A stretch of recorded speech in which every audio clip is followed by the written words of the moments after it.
Greetings, Mavericks and new viewers.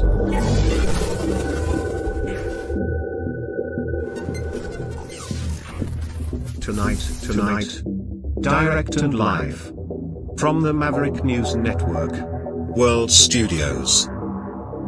This is Maverick News with Rick Walker.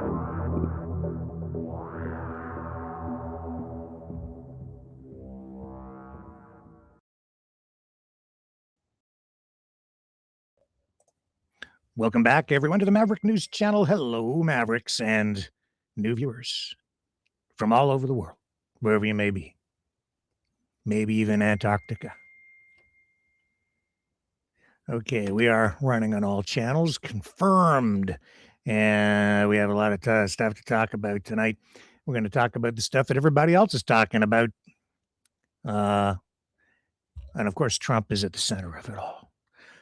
We're going to talk about Venezuela, the kidnapping or arrest or capture or whatever you want to, however you want to describe it, of Nicolás Maduro. Was it legal, lawful? Was it illegal? Was it moral? Was it ethical? What does it mean overall?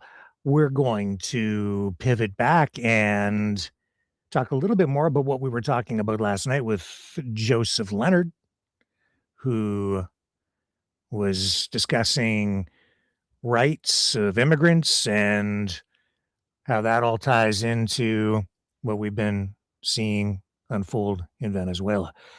So I made some statements last night that I'm going to clarify and elaborate on. And I'm not sure, I think maybe I'll open the phone lines tonight, if you are so inclined. I can have it kind of open in the background, and if somebody wants to call in, maybe I'll take some calls. I don't know if you'd like to do that. Haven't done it in quite a while, but I'm open to it. If you want to give it a shot, I can test the phone system on this computer that we have set up here in our temporary but lavish studio in a bunker in an undisclosed location in southern Ontario, Canada, live from Kazakhstan, the planet or the country of ice and snow and hockey. This is Maverick Live.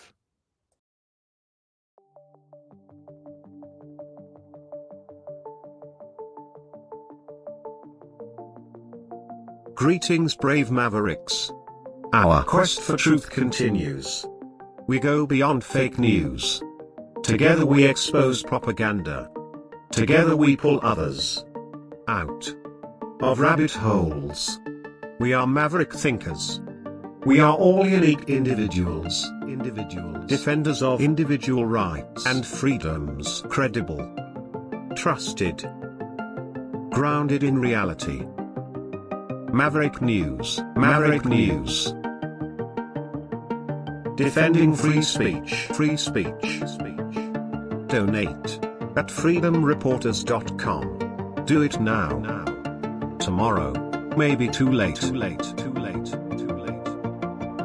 Maverick News. The world is watching.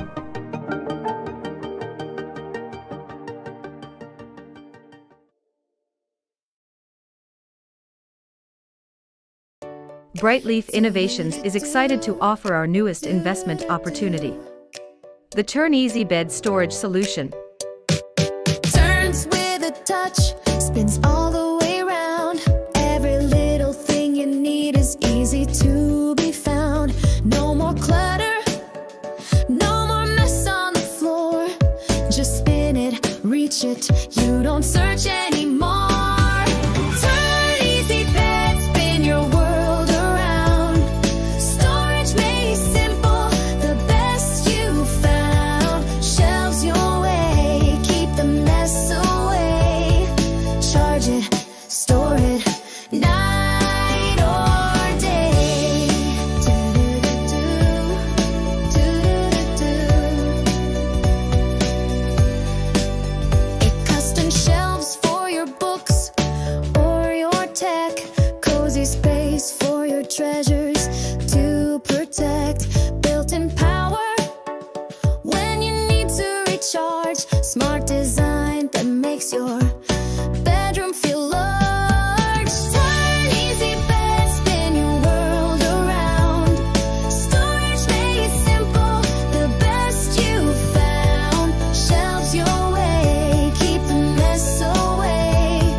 innovations. Proudly Canadian and patent pending in North America. Turn Easy Bed transforms how you live. To learn more about this innovative new product idea, an exciting investment opportunity, call 519-784-0222 or visit brightleafinnovations.com. All right, so today, before we get to the phones, we'll tee things up with a little bit of coverage of the military operation, the special military operation. Where have we heard that phrase before? In Venezuela, but this time it doesn't involve those military forces. This one involves the United States, and it's groundbreaking. It signals the end, in the view of many, of the current rules-based order. So that this paves the way. I'm sorry to tell you. This is maybe, just maybe, the beginning of the new world order. Oh, yes, there are. Oh, I'm not alone in making that assessment. And it's interesting tonight because I am seeing and hearing things from other live streamers, podcasters, influencers, political analysts, and pundits who are catching up and talking about spheres of dominance, carving the world up into 3 spheres of dominance run or ruled by the superpowers, the United States, Russia, and China. And why are they talking about it? Because of what Trump has done in Venezuela, signaling the beginning of the new world order. Just saying. And they're referencing the Donroe Doctrine, which Trump referenced in his news conference yesterday about this Venezuelan strike and the arrest, capture, kidnapping, whatever, of Nicolás Maduro on these allegations of being a drug lord kingpin on a geopolitical, at least scale, within the sphere of influence or dominance of the United States in the Americas. So, see, who have I seen talking about all of this? Like everybody in this context, framing it in this way, realizing that, hey, he's serious about Denmark. He was serious about and is serious about Panama. Trump is serious about Venezuela. Marco Rubio stood up during the news conference and said, this is a president who does what he says. He means it when he says it, as I've been saying for, probably over a year now.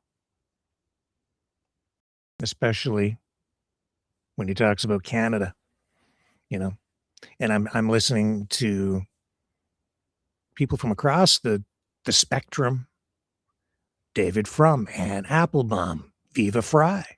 Even he's talking about it in this framing, within this framing, looking at it in this, through this lens of the world being carved up into 3 spheres of domination.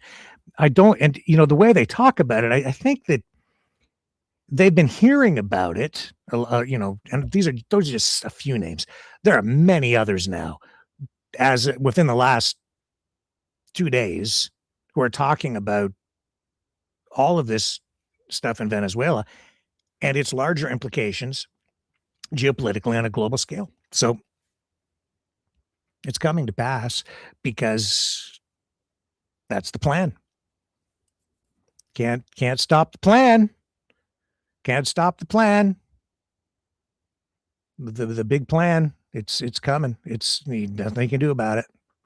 Apparently, they're just going to do what they want to do, and maybe that's true because the big world powers have the big bomb, the nukes. Now, Europe has nukes too, though. You better remember that, as these other countries will struggle to survive under this new philosophy and ideology, which is being sold to the public as a war on wokeism, the woke mind virus, according to Elon Musk, and the war on liberalism, progressivism, wokeism. And that's generating, a lot of conflict on the culture war, or through the culture war. That's what they're using on an emotional level to get people out into the streets to fight. And to fight online, and just to fight. Oh, what have we heard that before? Fight.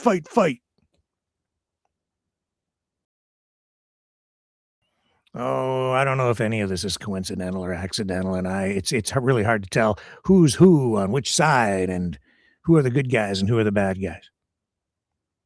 Maybe they're all working together. I know this. It's hard to tell what's right and what's wrong if you are looking at it through any of these lenses. And so what I've been doing is I've been trying to step back and not allow myself to get sucked down into any of this stuff on an emotional level. It's difficult.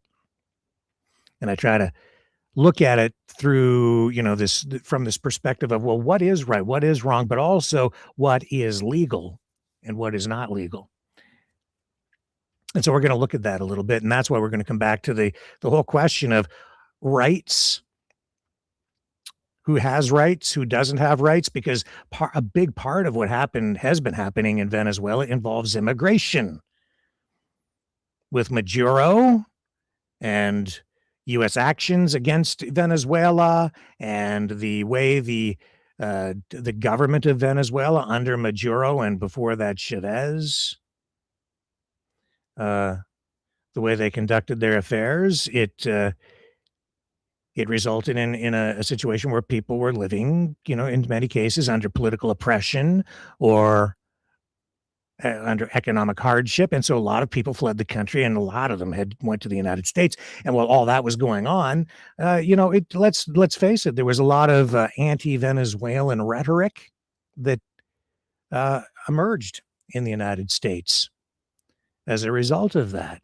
A lot of go back to where you came from kind of talk. Aimed straight at Venezuelans. And that's the case with people from many different groups. That's the culture war. And now with what Trump has done here, he's already talking about, well, some of these people can now go home to their country of Venezuela, framing it as like it's a great thing. And okay, that can be the case. I'm not sure exactly what the true motivation behind some of that stuff is, but we've also seen people cheering in the streets, and opinions are divided. That's the other thing that I've noticed about this Venezuela situation, is that this has just become another issue that is divisive, even within MAGA circles, conservative circles, and freedom circles up here in Kazakhstan. I see people fighting over it. People who have spent the last while. Every once in a while, you hear another rallying call, especially on the freedom side up here in Canada. We have to unity. We have to unite. Stop fighting. All the infighting. If you don't have something nice to say, don't say anything at all. And then people don't talk to each other, and it divides people more. And this, whether it's Palestine, Israel, or whether it's Ukraine and Russia, or whether it is Venezuela, we have division. And I was just watching. I don't normally watch Viva Frei at all, hardly ever, but it came up because they promote him over on Rumble, which is why he has, pretty big following. He's always up on the front page, so they push him on you. And so I did click on it, and I was listening to it, and people in the chat are blowing up at Barnes because he's talking about how, this old idea of regime change is a bad idea. It never works out well. And they're like, what are you talking about? Because they have all these pro-MAGA people in there, and they don't understand why he's talking smack about this whole thing. But he's talking about it from a historical perspective and a legal perspective, and just a pragmatic, what the hell is going to happen now that this has happened? And history has shown that rarely, if ever, have these things worked out in favor of the people, because it destabilizes everything, creates, political social, and just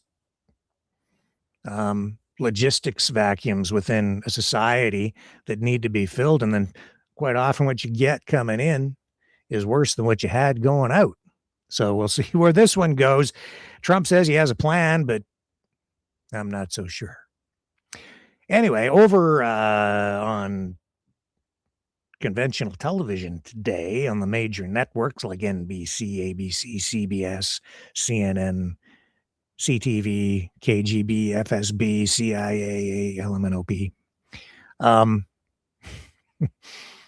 Marco Rubio is making the rounds because he's out there selling this thing to people.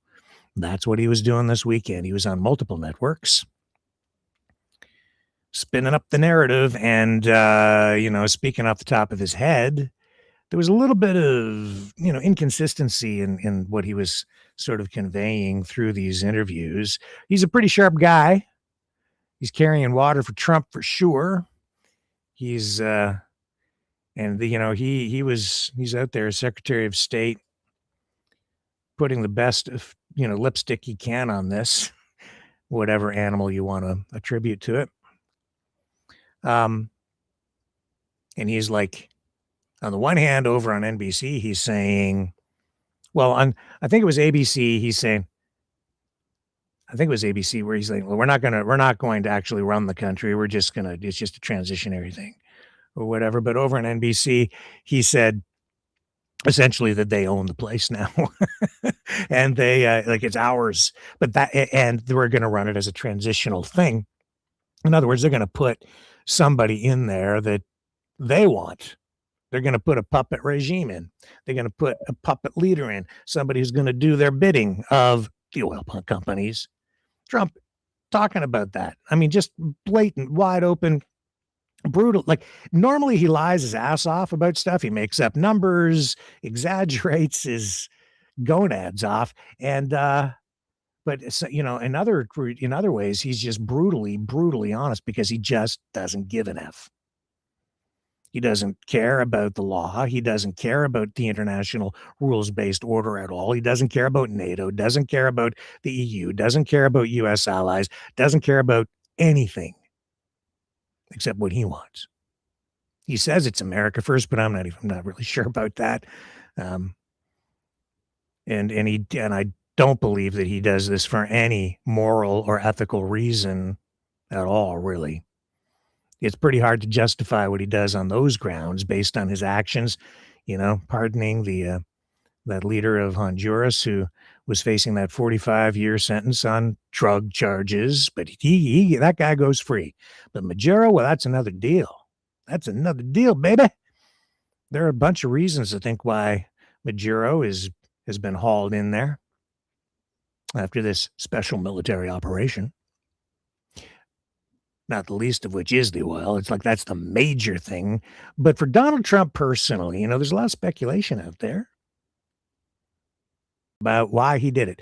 Well, why for Donald Trump personally, what is the connecting dot between Donald Trump and Venezuela and elections? Voter fraud, voting machines. Yeah, they use these machines. There are allegations out there. It's like Venezuela is the hub of activity and operations for Smartmatic and Dominion voting machines. And what have we seen in Venezuela? All these accusations that Maduro came to power illegitimately through illegitimate elections that were basically fraudulent.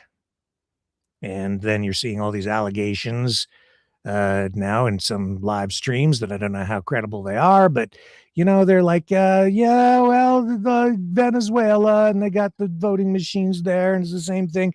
And now the it's all coming full circle, and now we're going to get the truth, or they say.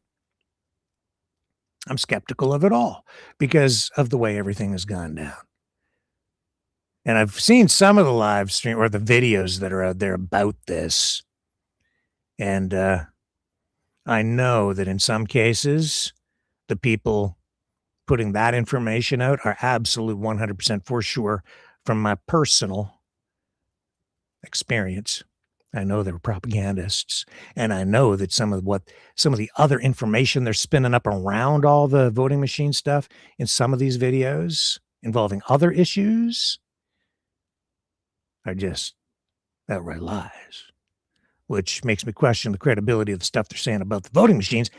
And the other reason I'm questioning the validity of all this stuff about the voting machines is because of what Trump has done. The track record that he has.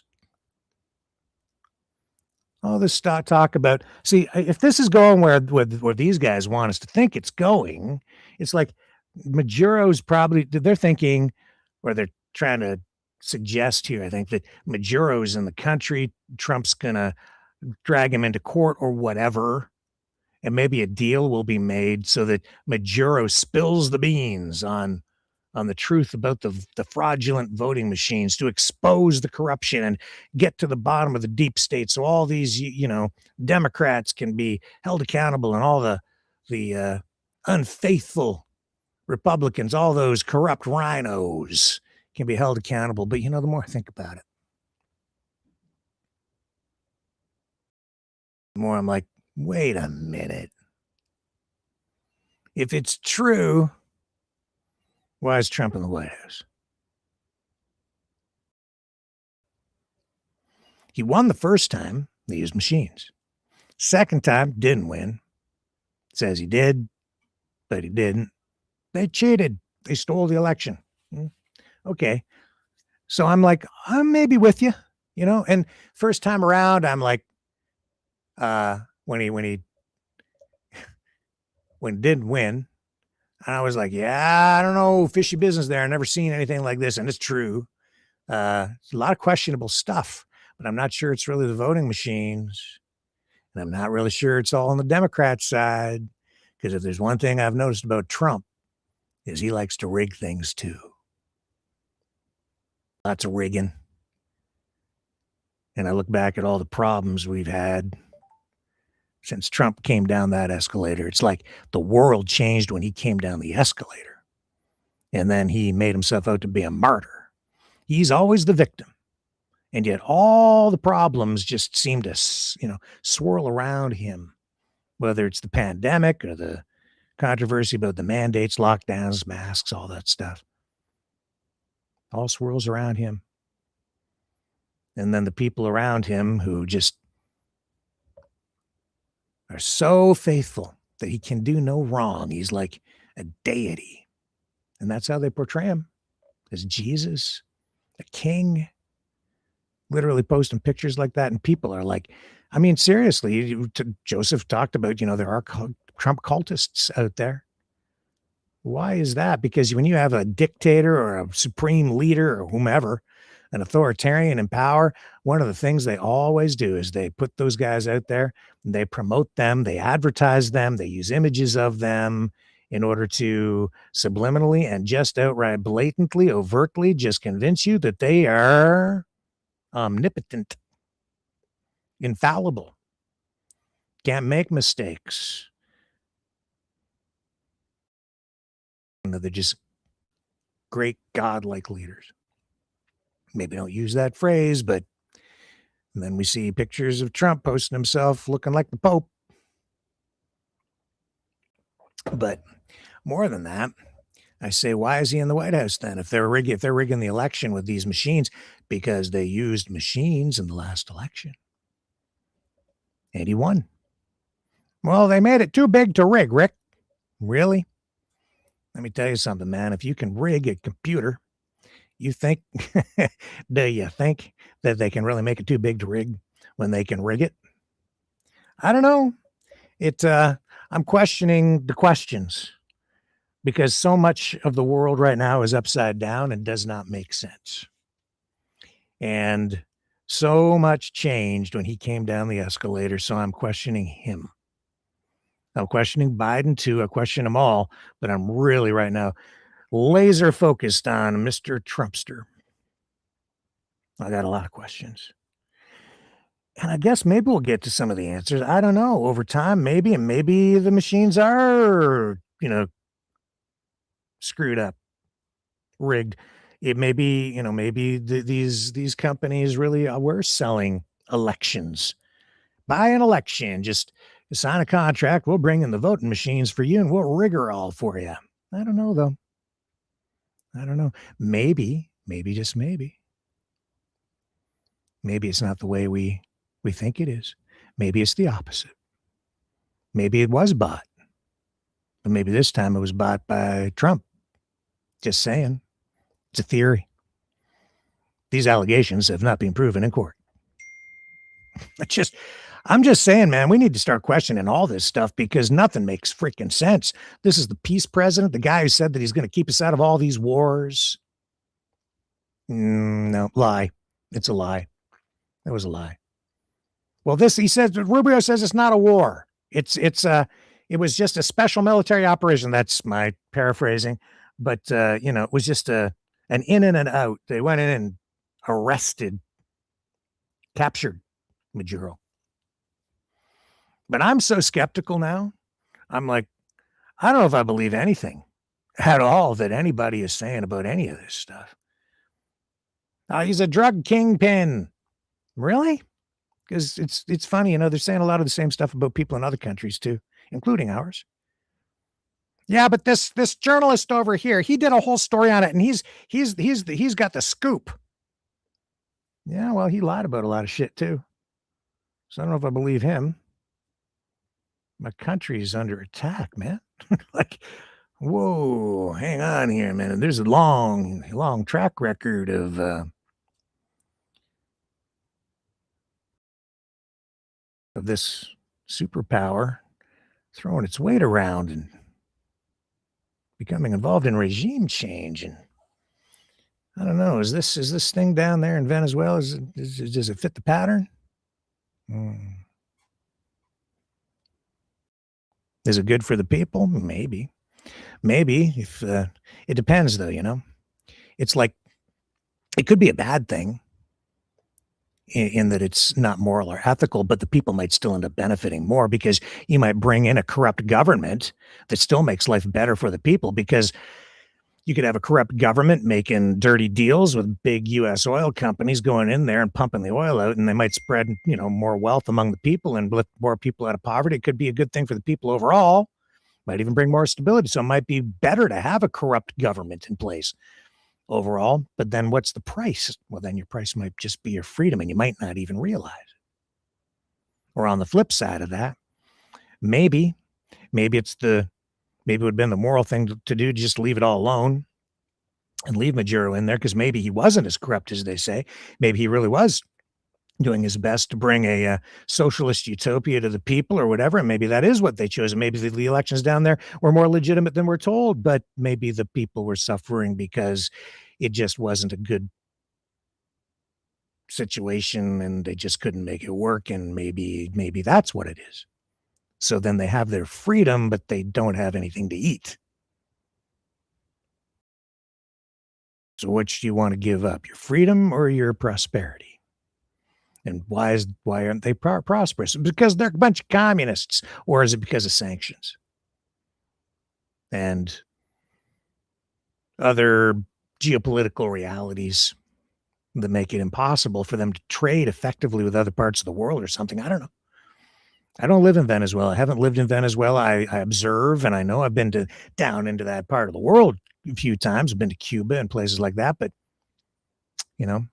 they've got their challenges too. But it's not as bad in Cuba as people make it out to be. I don't like Cuba. I don't want to go back to Cuba. I didn't like all the anti-American propaganda that you're exposed to while you're down there from the time you land at the airport and you walk by the stores in the airport there, and you have all the anti-American propaganda books to the anti-American documentaries that they're running in your hotel room on your television set. I didn't like it because, I do love America, or at least the America that I came to know.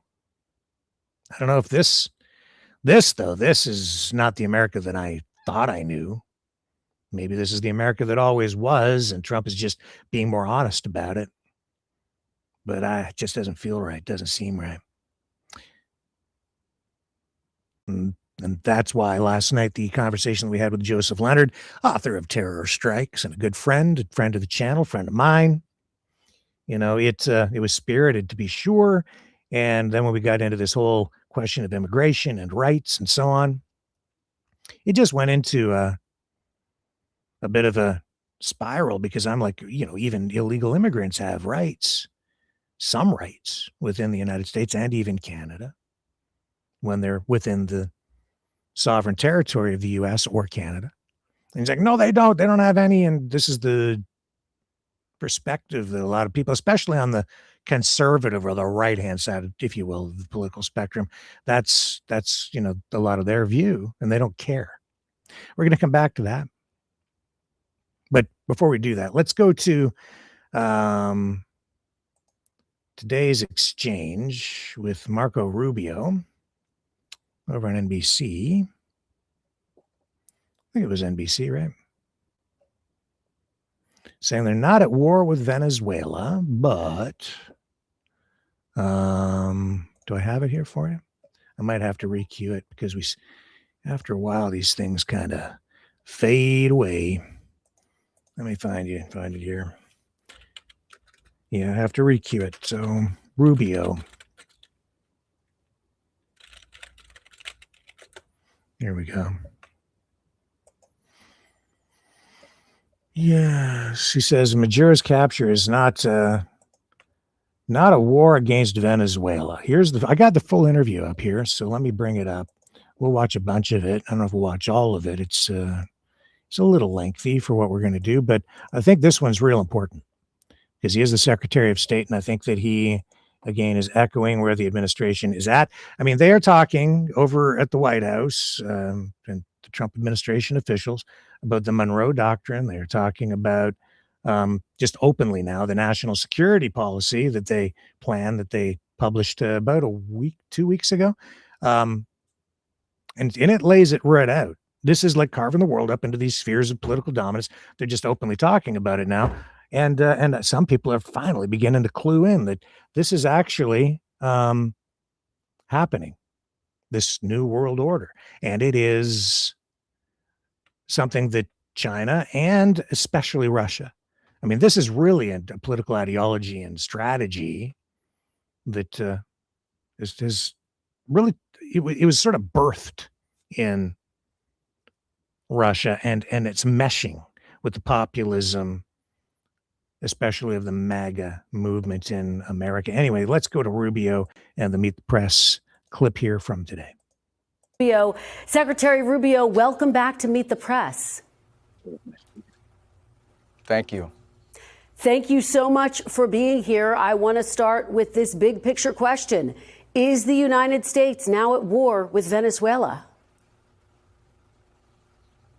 There's not a war. I mean, we are at war against drug trafficking organizations. It's not a war against Venezuela. We are enforcing American laws with regards to oil sanctions. We have sanctioned entities. We go to court. We get a warrant. We seize those boats with oil, and that will continue.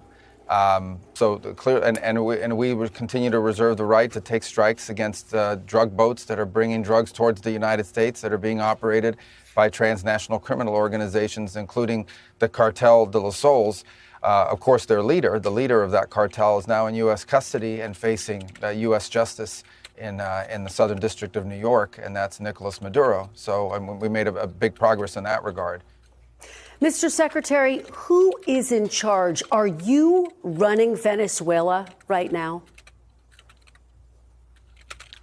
Yeah, I mean, I keep people, fixating on that. Here's the bottom line on it is we expect to see changes in Venezuela. Changes of all kinds, long-term, short-term. We'd love to see all kinds of changes. But the most immediate changes are the ones that are in the national interest of the United States. That's why we're involved here, because of how it applies and has a direct impact on the United States. Okay, we are not going to be able to allow in our hemisphere a country that becomes a crossroads for the activities of all of our adversaries around the world. We just can't allow it. We can't have a country where the people in charge of its military and in charge of its police department are openly cooperating with drug trafficking organizations. We're not going to allow that. These things are direct threats to the United States, and we intend to use every element of leverage that we have to ensure that that changes.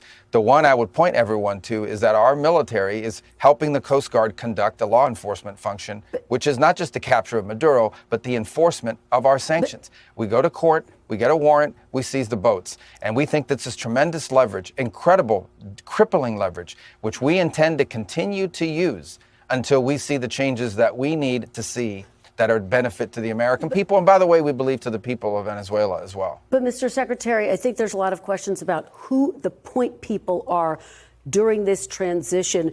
President Trump said, we're going to run the country. So is it you? Is it Secretary Hegseth? Who are those people who will be running the country specifically? Well, it's not running, it's running policy. The policy with regards to this. We want Venezuela to move in a certain direction because not only do we think it's good for the people of Venezuela, it's in our national interest. It either touches on something that's a threat to our national security or touches on something that's either beneficial or harmful. And are you involved in that transition, and so obviously Secretary? I'm very involved in this. Well, of course. I mean, I think everyone knows I'm pretty involved on politics in this hemisphere. Obviously, as Secretary of State and National Security Advisor, very involved in all these elements. The Department of War plays a very important role here, along with the Department of Justice, for example, because they're the ones that have to go to court. So this is a team effort by the entire national security apparatus of our country, but it is running this policy. And the goal of the policy is to see changes in Venezuela that are beneficial to the United States, first and foremost, because that's who we work for, but also, we believe, beneficial for the people of Venezuela, who have suffered tremendously. We want a better future for Venezuela, and we think a better future for the people of Venezuela also is stabilizing for the region and makes the neighborhood we live in a much better and safer place. President Trump said the administration is working with Maduro's Vice President, Delcy Rodriguez. Why does the administration oppose working with the opposition leader, Maria Corina Machado? She's the Nobel Peace Prize winner, of course, as well. Her coalition has the support of 70% of Venezuelans. Why not work with her? Before he answers that, I just want to point out that everything, keep in mind that everything being done, everything that has been done and continues to be done to justify everything from the boat strikes to the apprehension of Nicolás Maduro, it's all being done through U.S. courts. It's not being done internationally. It's not being done through agreements or any kind of cooperation with other countries at all. It's all being done through U.S. courts. So you have to keep that in mind. And so this is completely, with complete disregard for international law, sovereignty of other countries. They're just saying, well, we went to court. Well, whose court? Your court. Courts that Trump says are actually corrupt, but courts that are also just using U.S. law. And last night, Joseph saying, well, this was a police operation. Well, even here in Canada, if you're the Ontario Provincial Police, you can't go to the Ontario Provincial Police don't go to Saskatchewan or to British Columbia to police. They stay in their jurisdiction where they have authority to effect arrests and enforce the laws within their area. They don't actually, if you had an OPP officer head out to Alberta and get into the affairs and just start being a cop out in Alberta, where the RCMP are contracted and have legal authority to be cops, you might find yourself having a bit of a legal problem. I mean, there are agreements and legal mechanisms in place so that various levels of police in Canada and the U.S. can work, in one jurisdiction or another. But even over on the U.S. side, the FBI and the CIA are feuding all the time, and you've got local cops, and you see it in the movies all the time. It's like the feds show up, and the regional or local cops are like, they're like, we're in charge now. No, you're not. You don't have jurisdiction here. So this is a question of jurisdiction. And, most of the legal experts out there tonight and through all of this have been saying none of what they're doing is legal.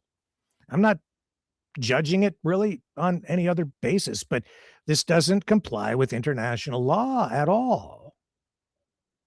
Really, it doesn't, but Trump doesn't care. And he's made that very clear. We'll come back to it. Well, let's go with more of Rubio now, where he is also talking about, well, I mean, Trump basically threw Machado under the bus, saying, oh, she's not popular. She can't be the leader.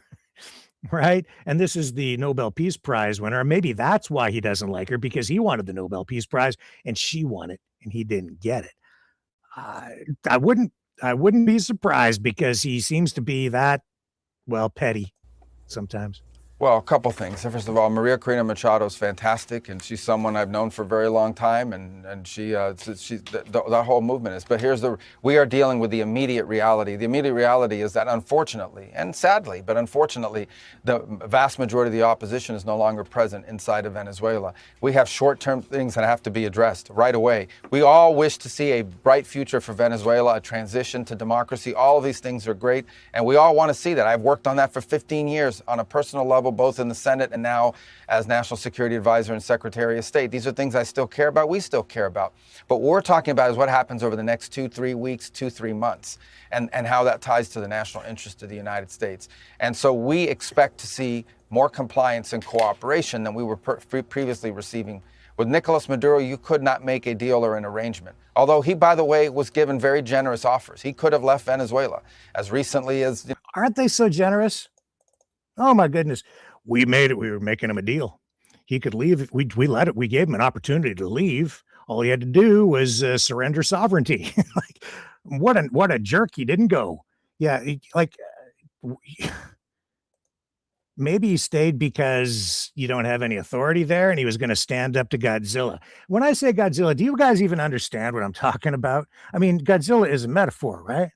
Because Godzilla was created from radiation from the bomb. That's the whole idea. You got a big lizard creature thing that became this,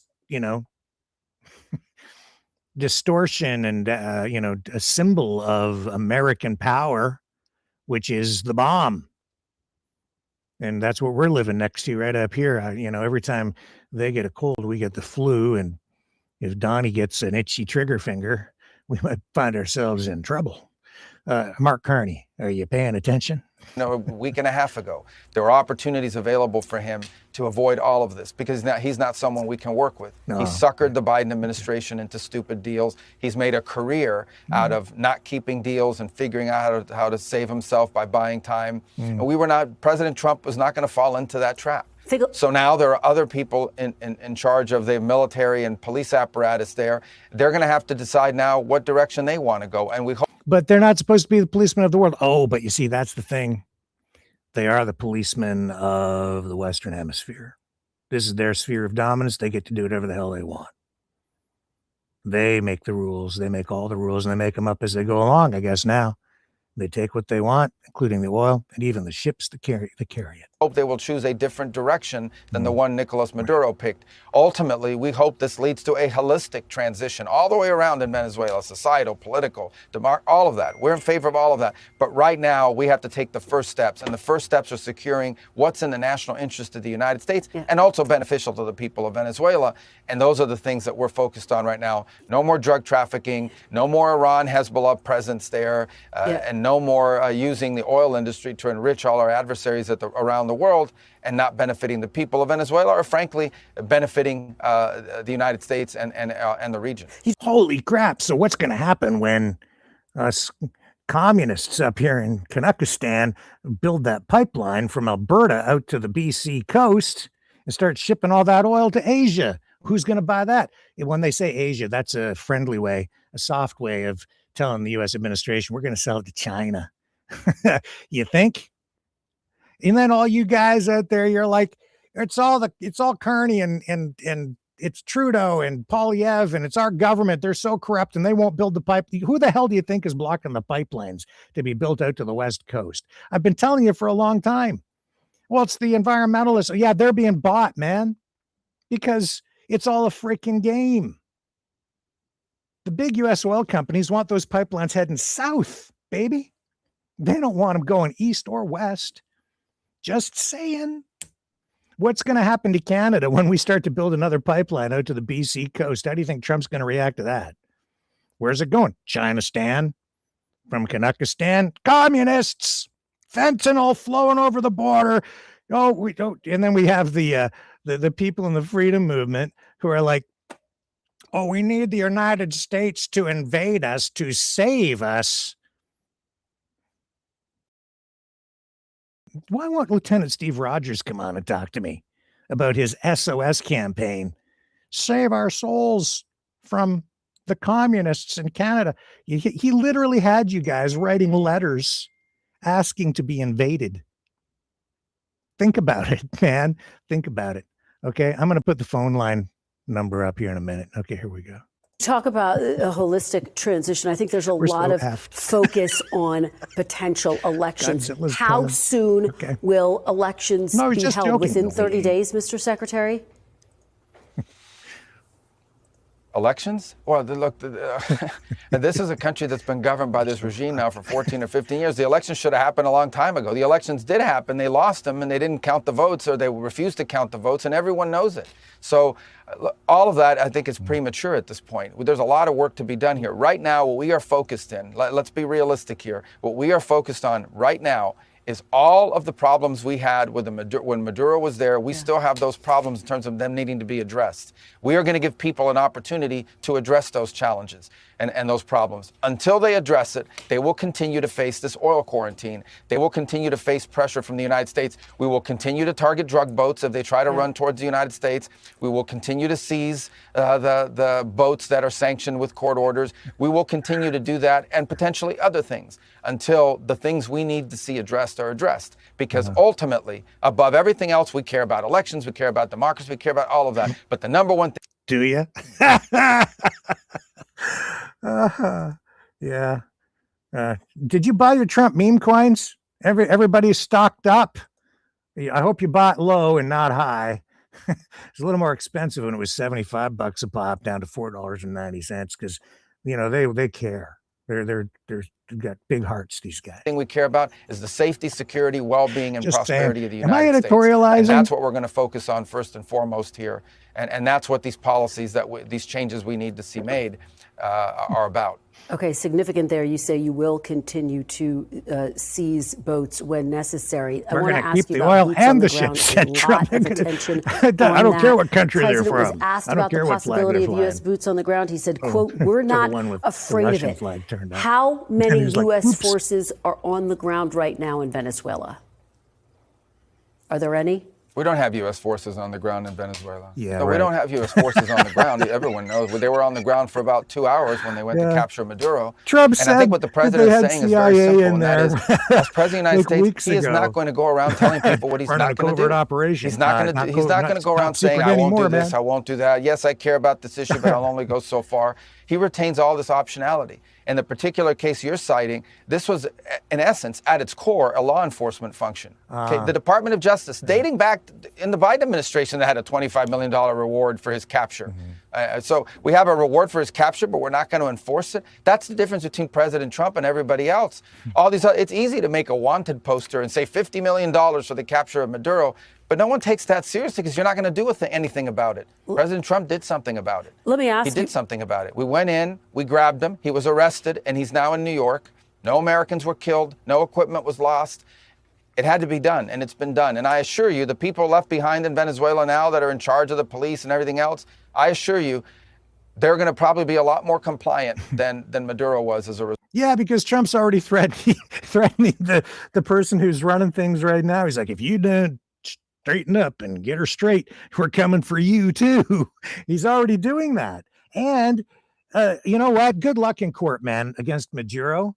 You better rig it good because Trump has made it very clear that one of the main motivations for this whole thing was to get the oil. So if you're dragging him into court saying it's over the drugs, better bring the receipts, man. Like, show me the freaking proof, because Trump might have just shot himself in the foot legally because he said that, yeah, we want all the oil back. They stole the oil. Okay, man. Not that it probably won't make any difference because they've got the guy and they're going to do what they're going to do. Whatever it is, or make a deal. Who knows? Who knows? Will some other country, put pressure on and try to come to Maduro's rescue? Who the hell knows? I don't know. Well, if you want to call in, I'll run the video here with the number to phone. I can open the phone lines kind of anytime. I do want to talk a little bit, then I'll do it through the course of things about, whether an illegal immigrant actually has any rights in either Canada or the United States. And I'll just refine what I was talking about last night. So, I have to find the right thing to click on so that you guys know what number to call. And here it is. You can call now at 1-647-734-4220. Punch in that PIN number when prompted, 860-075-764, followed by the number sign. And I'll let you in.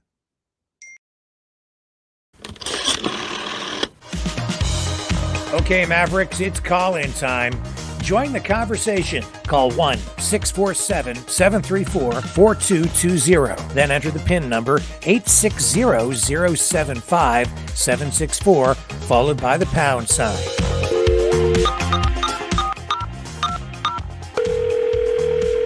Exercise your right to free speech. Call 1-647-734-4220. Then enter the PIN number 860-075-764, followed by the pound sign.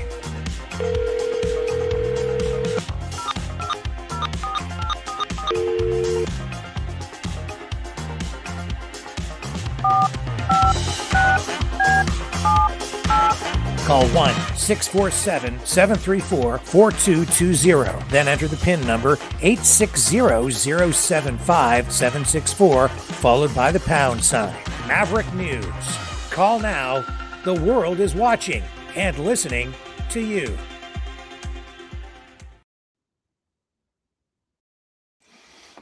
Okay, so somebody texted me saying I should give a number for the USA. It's a Google number, is what it is. So, so what area code is that right now? Well, I guess it is a Toronto number. I can't do a whole heck of a lot about that. Yeah, I can't do her. It is what it is. I don't know if it's a long distance call. It might be, but as I say, it's a Google number.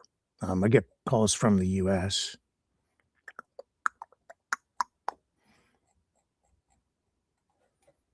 Don't know what else to tell you.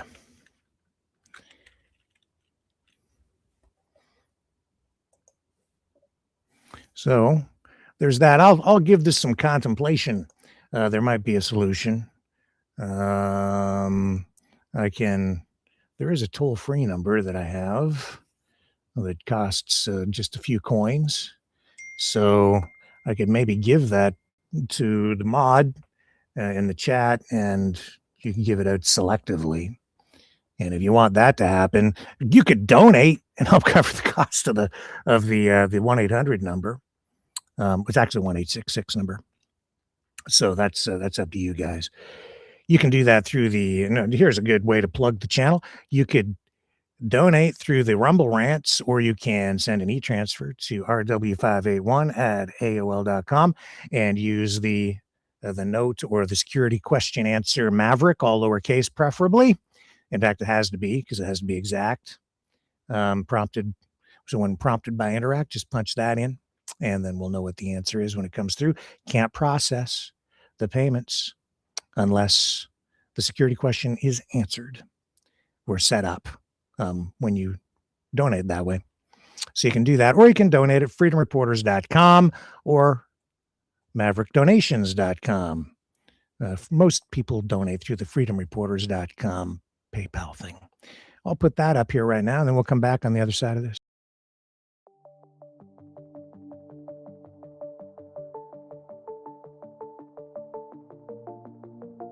Greetings, brave Mavericks. Our quest for truth continues. We go beyond fake news. Together we expose propaganda. Together we pull others out of rabbit holes. We are maverick thinkers. We are all unique individuals, defenders of individual rights and freedoms, credible, trusted, grounded in reality. Maverick News, Maverick News. Defending free speech, free speech. Donate at freedomreporters.com. Do it now. Tomorrow may be too late. Maverick News. The world is watching.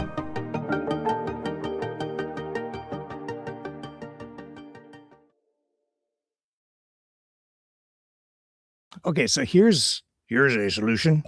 In fact, maybe even disregard that link I just put up there for the link to the studio that way. What I'll do is I'm going to put the video link up for the call-in system. And then if somebody wants to, they can dump into that with video. And if you're there, you'll be able to hear phone calls from other people when they come in too, if that happens. So let me put that up there. Here we go. Okay.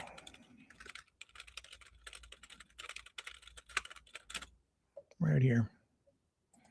Either way, we can always make it work. That's actually better to do that if you want to do by video. If you're really shy, I guess you could turn your camera off if you wanted to pretend to be like, if you needed to go incognito because you're feared. Here we go. Okay. So there's all that. Anyway, so just before we get into any of that, do illegal immigrants have rights? Yeah, they do. They're entitled to due process. I didn't want to go too far with what I was saying last night because I didn't want to get anything wrong, but I know that it's in the U.S. Constitution. So I did take a little bit of time and I looked it up, and it's in the 14th Amendment. And I think it's pretty darn important. Let me bring it to you to make the point, because Joseph and others, but Joseph was going, don't have any rights, get to deport them, don't have to do anything, just get rid of them. I don't think he even really fully understood. I can't read that for the moment. So I don't think that I think he was confusing what rights and privileges were when he was the one talking about it. Because he was going on about they don't have the right to like welfare or free anything. I'm like, yeah, well, that's not what I'm talking about. I'm talking about legal due process. Anyway, okay, let me do this. Present, and there, it's big. So it is the 14th Amendment, and there it is on the screen. So it says right in there, no state shall deprive any person, liberty, or property without due process of law, nor deny to any person within its jurisdiction the equal protection of the laws. So, what's going on? Look at all these texts. Okay, I'm going to take a moment on the fly here and see what is going on. There's stuff going on in the chat, I guess, and I'm not reading it. So, Lori is there. And, I see. Norfa. I see. So some people want Lori to call in. Well, you call in. Join by video. I'm right here. I'm going to be on for hours because I just don't shut the F up. And that really drives some people crazy. Yeah, I'd love to talk to you. It's all good. I'm right here. You know where I'm at. No issues, man. Be nice to have you back. I don't know. I sent you an email there, actually, Lori, like about a month ago. So anyway, to invite you. We'll see what goes on. It says you don't have video. Okay. Well, that's unfortunate. Anyway. Well, if not tonight, maybe another night or whatever, but you're welcome to join if you want to. Anyway, that's what it says under the 14th Amendment. And so Yeah, undocumented immigrants, illegal immigrants in the United States, they don't have the full range of rights afforded to U.S. citizens, but they are entitled to certain fundamental protections under the U.S. Constitution, and it really comes mainly from the language in the Constitution itself. This is a constitutional thing. And Joseph, last night, my friend, you call yourself a Christitutionalist, which means that you're trying to be true to the Constitution. Well, these are the words of the Constitution in the 14th Amendment. And the key provision is right there. It was ratified in 1868. I've made some notes. And it says, as I said, no state shall deprive any person. Doesn't say U.S. citizen, any person of life, liberty, or property without due process of law, nor deny to any person within its jurisdiction the equal protection of laws. And the amendment was intended to protect newly freed slaves after the Civil War. But the Supreme Court interpreted its due process and equal protection clauses to extend to all individuals physically present in the United States, physically present, regardless of citizenship or immigration status. And so this extends to due process rights, because under both the Fifth Amendment and the 14th Amendment, they cannot be deprived of life, liberty, or property, which is what I was saying to you last night. If you're caught jaywalking and you're an illegal immigrant, you have some rights, which is the right to right to life, which means for an offense like that, it doesn't mean a cop can then pull out a gun and blow your head off and execute you on the spot, being judge, jury, executioner, saying, well, he's an illegal immigrant. He didn't have any rights. I just shot him in the head. He was jaywalking. Can't do that, whether you're a U.S. citizen or not. If you're in the jurisdiction of the United States, because you're a civil society, you just don't go around doing stuff like that. That's what makes the United States great, or it's supposed to. Equal protection, 14th Amendment prohibits states from denying equal treatment under the law to any person, not just U.S. citizens. Equal treatment under the law doesn't mean that you get all the rights of a citizen and being a citizen, but you have certain fundamental rights, like the rights that come from God, which are recognized by the U.S. Constitution, and therefore you just don't get your head blown off for no reason, because you're a human being. How about human rights? The Constitution recognizes certain fundamental rights. And there are additional amendments that extend to persons generally, such as the Fourth Amendment's safeguards against unreasonable searches and seizures, and the First Amendment's freedoms of speech and religion. But they can be limited, both for illegal immigrants and for citizens. Illegal immigrants also have the rights and have rights in criminal proceedings. That's why you get a lawyer. You're allowed to have a lawyer and you get a hearing. Maduro, not a U.S. citizen, but he's going to have a lawyer in the Southern District of New York when he goes to court, and he's making a court appearance tomorrow.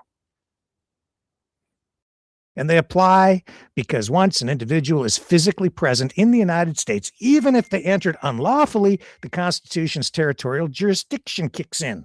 And the Supreme Court has consistently held that the government cannot treat people as if they have no legal standing simply because of their immigration status. If they are involved or accused of a crime and they're in the jurisdiction, they have standing in court, which means they get representation. They're entitled to due process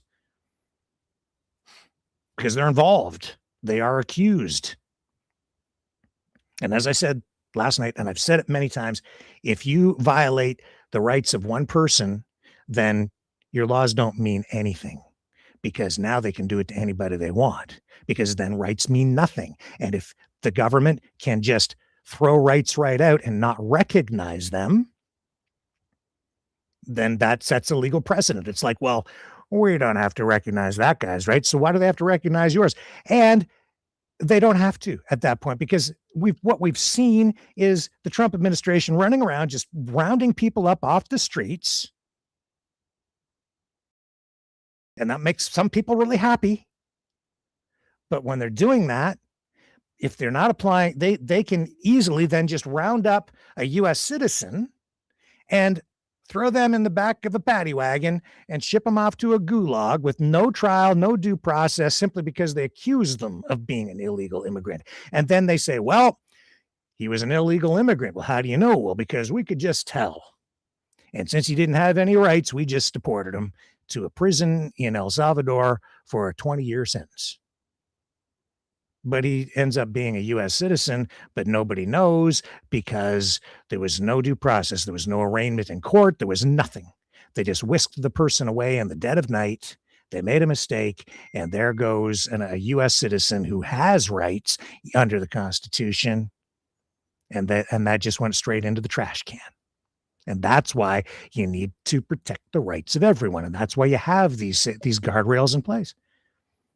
And in Canada, there are provisions within our Constitution, which some people, for some freaking reason, I guess basically because they didn't go to school or they didn't teach it to you when you did, we do have a Constitution and we do have a Charter of Rights and Freedoms, and we have similar provisions in our the provisions in it are somewhat different. That's all. Okay, here we go. We have somebody on the line. And it was there. I don't know where it went.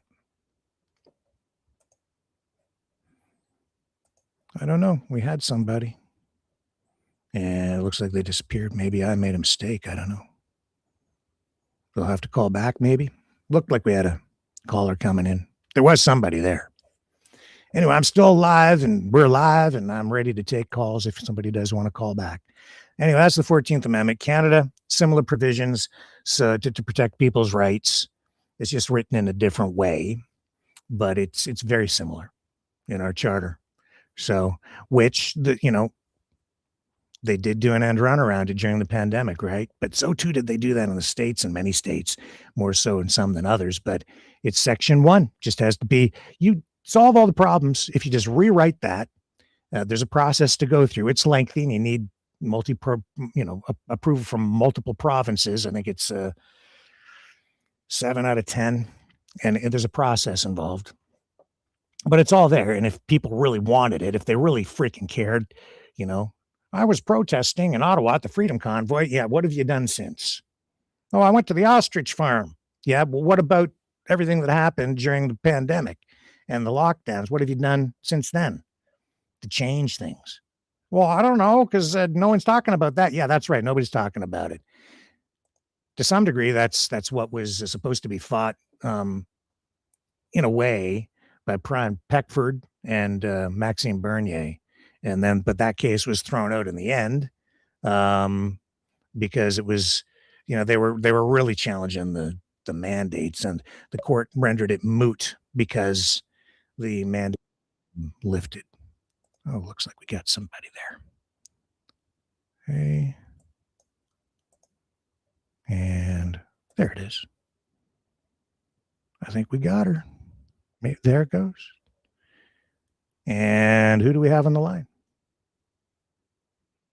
Hello. There we go.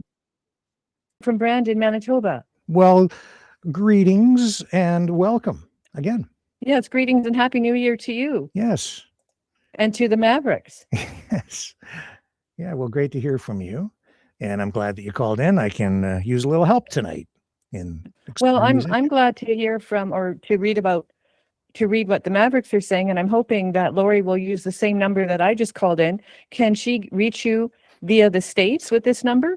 You can reach me on that number. I don't know if, what happens in terms of long distance charges or whatever, because it's a Google number and I am in Canada. And so, so it's not a free, it's not toll free.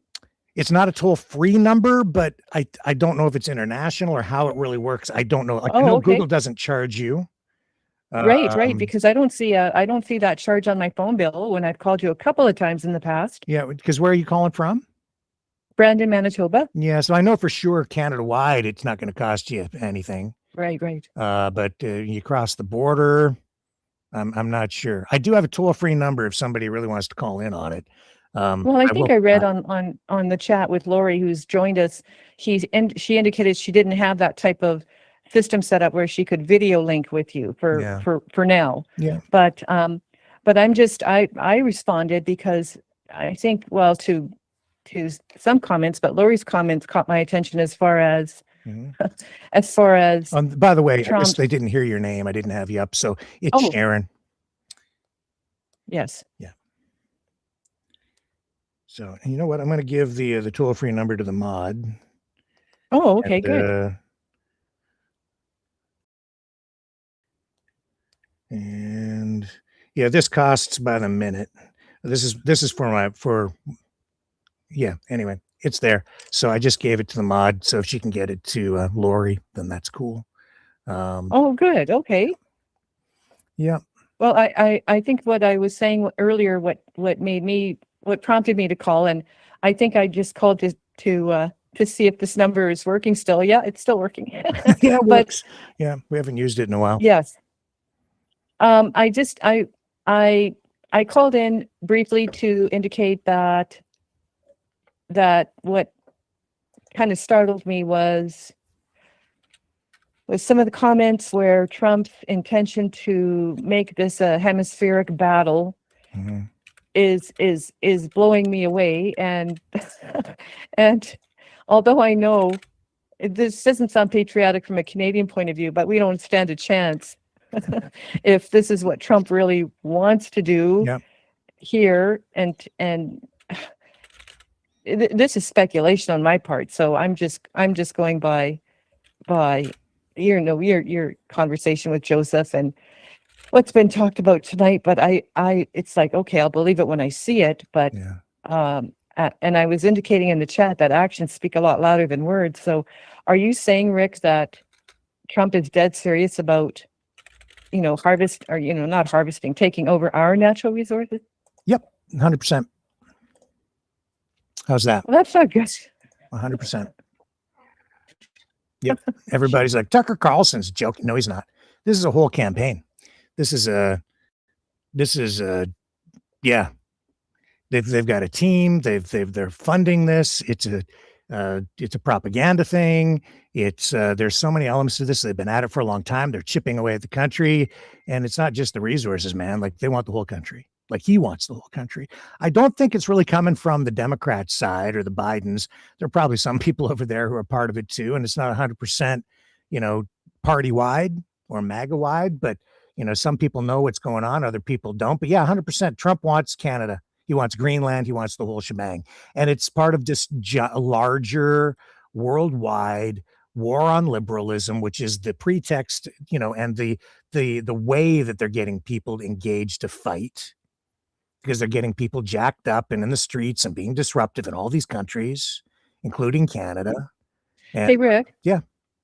Can I get your comment on an email I sent you today? I don't know if you got it, but I was interested in hearing your opinion about a YouTuber I came across. He's a lawyer. He's a father of 8. He's covered. He's a podcaster, Baron Coleman, and he brought to my attention the other day, a couple of days ago actually, and his reaction is what kind of startled me, where he was talking about Senate Armed Services Committee hearing between a senator and a 4-star general 3 or 4 months ago, where he posed to the general a question. Okay. And he asked this 4-star general this question, and he said, would you, if there was an order to attack domestic terrorists or DTOs, those people who don't even know they're on the list, to attack these terrorists, quote unquote, would you follow the order?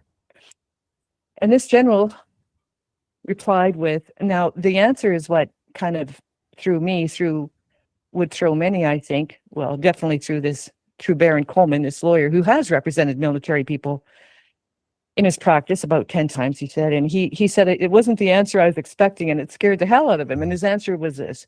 He said, well, what I would do, I would look at the order, I would consult my the legal team in my office or in my department, I still had questions, I would bring it up to the chairman or the Secretary of Defense or War as we know it now, and who always invite questions. And if there wasn't anything of concern to me, I would do it. Mhm.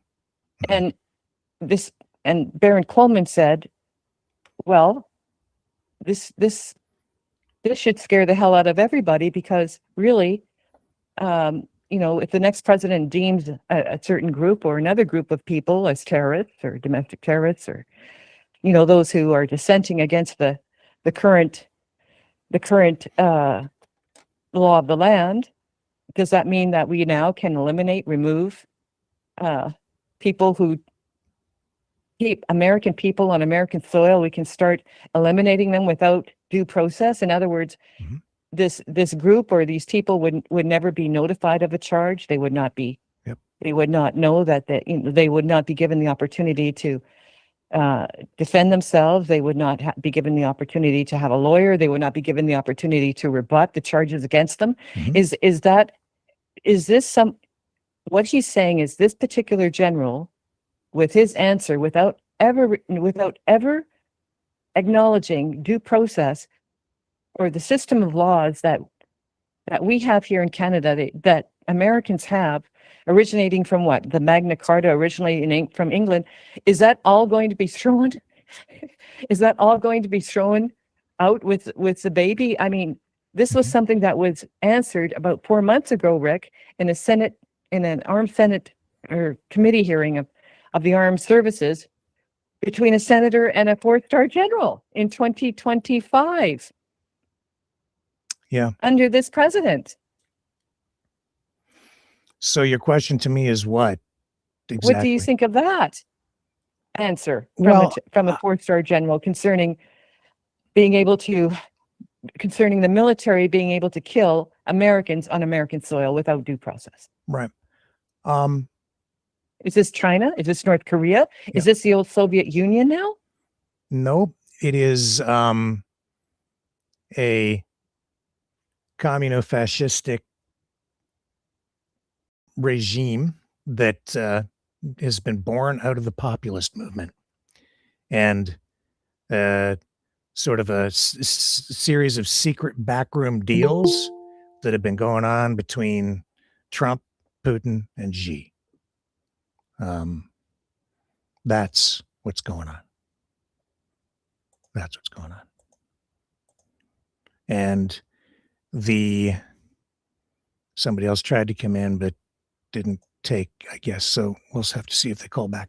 And I don't think there's any, it's not just accidental or loose language that's being employed here. The word terrorist, I think, is being used very intentionally, because it's being used over and over and over again at the domestic level even. And that is because if it comes to that, right, and this is the foundation for what could end up being a civil war, and the justification for taking out political enemies, and maybe even doing an end run around elections and things like that. And while that may sound conspiratorial, it's just the language is being used too often for it to be accidental, and it's being used by people who should know better. Oh, Go sorry. ahead. Yeah. What this lawyer was pointing out was what bothered him so much was that none of the major 3 media corporations covered this particular hearing or this particular exchange between the senator and general. Not the New York Times, not the Los Angeles Times or Miami Herald or Washington Post. Zippo, zero. The only outlet that covered this story, and the only reason why this lawyer became aware of it, was through The Intercept, that media outlet. That was the only one that brought this to the attention, and this is what shocked him. I mean, I'm not a lawyer, so I'm going to pay attention to people, whether it's in the judiciary, or whether it's within the church, long established institutions that we trust. And if this guy is if this guy is getting a little bit nervous, it's like, holy crap, like, See, holy some crap. of these, they're part of the planning. They're part of the plan.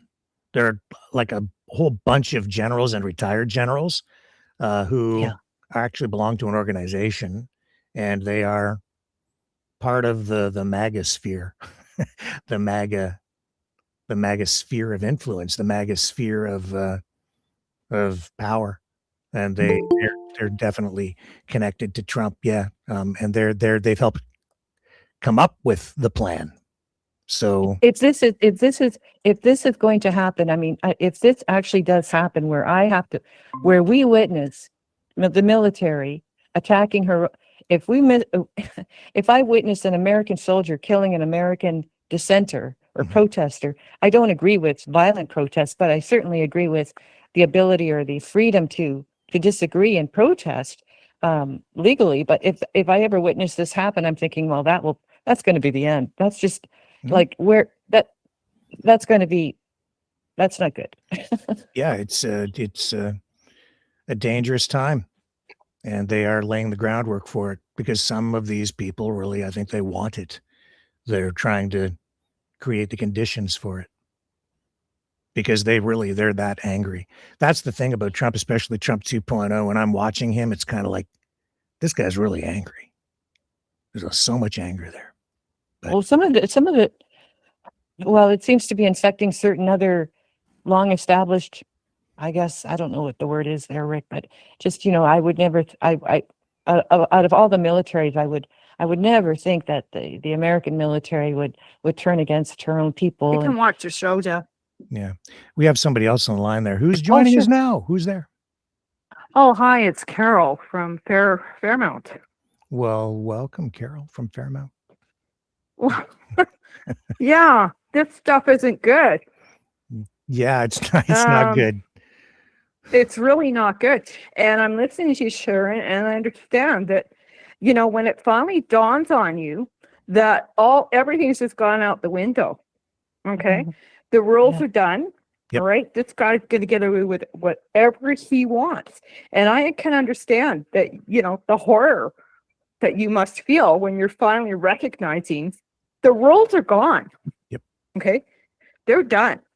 So we can wake up tomorrow with, you don't know what's going to hit you next. Yeah. And I mean, I think that's a reality. And I don't mean to be there's just nothing anymore that holds true. Mm-hmm. There's Rick, help me. You want me to help you? Well, I don't think you can help me, but you can could you get through to people? Here's my thing. Get through to people that this is for real, right? Enough already that he's not going to get away with what he wants. Right? And the fact that we're not getting to a war, we're in a war. Yeah. I have neighbors. Like yesterday, I had two neighbors walk by. I was out there scraping some snow, and they were supporting him. They thought what he did was a great move. I'm standing there in horror. I mean, what am I going to say, right? I've got family members who think this is fantastic. Mm-hmm. I mean, the guy's just bravo. I don't even know what to do with that. I mean, it's really unnerving. Yeah, and it's terrible because then these supporters will look at you and go, well, you're a liberal. Oh, God. Say, right? And it's like, that the worst insult you have? It's like, okay.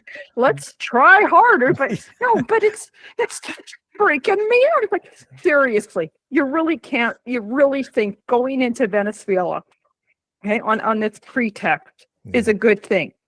You really can't see that when you can do this, then what can you do next? Yeah.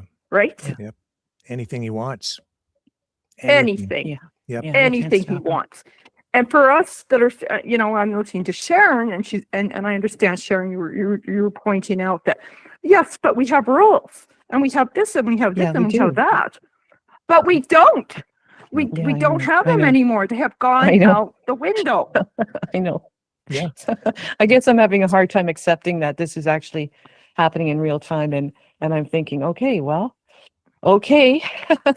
So I know, and Sharon, I think, I know. I know. I want to hold on to the fact that somehow there's something we have. Oh my God, what do we have? Solid. There should be something that could stop this son of a gun. Right? Mhm. Yeah. But there's nothing anymore. It's all done now. I don't know. I don't know if that's true. See, because Oh, good. Give me No. some hope. Can Sure. you give me some hope? Please. it comes down to this. It comes down to the people. I know. Because you know why? As much power as he thinks he has, any way you slice it, any of these dictators, authoritarians, or elected dictators, people like Trump, anybody, any politician, anyone ruling in any capacity, they're not powerful because they're powerful. They're not powerful because they're deities or godlike figures. That's Yeah. why he's posting pictures of himself looking like the Pope and a king and so on, because they're trying to put that image into your mind, like this guy's untouchable. He's so powerful. He's, infallible. Well, but you right. know where their power really comes from? The people. Us, the people. Always. Oh, it's always that way, Rick. Yes. Always.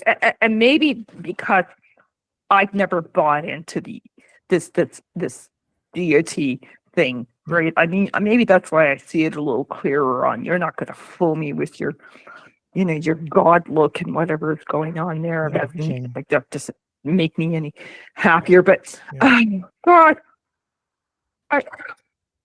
I'm so concerned. They've turned everything upside down, and they've been lying to us for so long. And really, as much as our system has problems, if you really stand back and take a look at it, when people are like, we want freedom and we want this and we want, we already had it. We had it. Yeah. Yeah. We just need to make sure we don't blow it up. And that's what they want us to do. They want us to that we blow don't lose everything it up on our own so that they don't have to do it. They want us to fight amongst ourselves. That's right. We did the dirty work. They want us to overthrow our government so they don't have to do it. Yeah, I see. It's clear. Yeah, we should do the dirty work. Yeah, I understand that process. That's too. what they're doing. That's what they always do. And then, or they create this pretext of, same thing in Venezuela. Canada's a drug haven. They're flooding us with fentanyl. They're killing our people. Canada's, a communist hellhole. Tucker Carlson out there saying we should invade on humanitarian grounds because of this government program or that government program. Well, you know what, man? Keep your nose out of our politics. That's right. Because but all this stuff that they're doing to shit all over our country and our system of government, it's all being done to create justification for invading us or taking us over or having us overthrow the government, but just destabilize everything to the point where it's like, well, now we don't have any choice. We have to intervene to save the people. Absolutely. So let's create a pretext so we can go in and climb all over us. And I know we see it, Rick. And they talk about it openly now, right? Absolutely. So don't, you have to call it out. We have to tell, that's what we have to show people. And then we've got some. So what do I tell my neighbors as they're walking by, as I'm scraping snow, telling me what a great thing, Trump just did? What should my response be? What do you think? What would you suggest? Pray. Ralph and Harry. Pray. So hard to answer that because it's like, I mean, I don't have an answer for that right now. Yeah. I'm still trying to navigate like you, right? We're all reacting. You know what you do? You tell them to watch this program. Yeah. And then we can all call in and have broader discussions about it and I hate to use the phrase. I wish I could, Rick, and I recommend it when I can. But in this little community, I think I would get lynched. Yeah, I know. Get lynched. Yeah, you should be me. It's like, no, I'm glad I'm not. You should be me, man. I think that there has been some points made in the chat that you mentioned this earlier, Rick, about the Venezuelans themselves suffering so much recently. So and my question, and I wasn't paying attention really to that part of the world, and I didn't realize how much the Venezuelan people have lost or suffered. And I'm hoping that this will be of benefit to them in the long run, for the people themselves. And as you referred to earlier, it's the people, it's us that can make the difference, and just focus on what I can do and what you can do and others can do to help people to understand or make it better somehow. Yeah. And more constructive somehow. More solutions as opposed to Yeah. crises every other day. But I'm going to continue listening, Rick. Thanks for having me on. Oh, thank you for calling in, Sharon. It's always a Thanks, pleasure. Rick. Okay, Yeah. thank you. Thank you. So Yeah, go ahead. I what don't do you have think? much further to go either, and yeah, I don't know what's going to go on with the Venezuelans, and I don't know what'll come for them. So Yeah. Just keep in mind that, like I said, the power always comes from the people. Trump's it always does. yeah, Trump is really at about a 38% approval rating. He's down. Yeah. That's why, he's in a rush, right? He only has 4 years to roll out this whole plan. They've been flooding the zone with all of these laws, and the big, beautiful bill, no one even knows what's in it. There's so much packed into one thing. That's intentional. So you don't know. And they jammed all this stuff in there. And he's serious about running again. There's a whole organization, a machine behind that to try to create the conditions so he can run again. Because they don't want to give up power. It's not just him. There's a whole, it's the whole MAGA machine, It's not a good one. No. And there's something going on right now. There's an urgency that things are going to change. Mm-hmm. Yep. He's in a rush because he's trying to set the conditions up so that they can just hold on to power, I think. And ultimately that might be to gin up some sort of a civil war and then go, can't have an election. And I don't know what they've got planned. No, but we don't know. We don't know. We can talk about what's going on right now, and that's not good. That's all we have right now. Yeah. There we go. So anyway, Rick, I'll let you go and please get some rest. Okay. Jeez, I don't know how. I don't know how you do it. I have my glasses on, to prevent to hide them, but they're always present. Yeah. Thanks for being there, man. All right. Thank you for being there. Thanks for calling in. All right. I'll be here tomorrow too, I think. Great. I know. Talk to you later. Okay, who's on the line? Hello. Did I get through? Yeah, Can you hear me, Rick? Yeah, I'm here. Yeah, this is it's an old familiar voice. It is indeed. Maverick News. Well, welcome back, old friend. I finally got through. Yes, you did. My phone plan doesn't let me make international calls, and I can't even call Canada for the love of God.